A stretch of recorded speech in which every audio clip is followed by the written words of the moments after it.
நால்வகை எச்சிலும் நன்கு கடைப்பிடித்து ஓதார் உரையார் வளராரே எஞ்ஞான்றும் மேதைகள் ஆகுருவார்.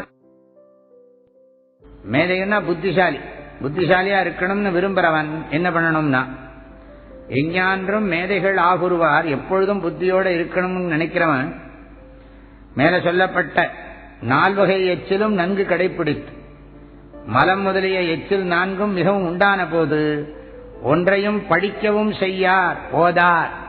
எச்சல் உண்டான போது போய் அதை படிச்சுட்டு இருக்க மாட்டான். உரையார், பேசவும் மாட்டான். மல தியாகம் பண்றது, மூத்திர தியாகம் பண்றது, இந்த மாதிரி கண்டிஷன்லாம், வாயில எச்சல் நிறைய ஊறுறது பண்ண மாட்டாங்க. ஒன்றை சொல்லவும் செய்யார்.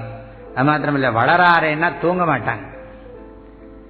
வளர்றதுங்கிறது இந்த இடத்துல உறங்குதல் அப்படிங்கிற அர்த்தத்தை கொடுக்கிறது.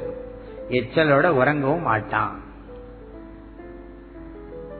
வளர்தல்ங்கிறது உறங்கல். மேற்கூறப்பட்ட எச்சில் உண்டான போது படிக்க சொல்ல உறங்கக்கூடாது என்பது கருத்து.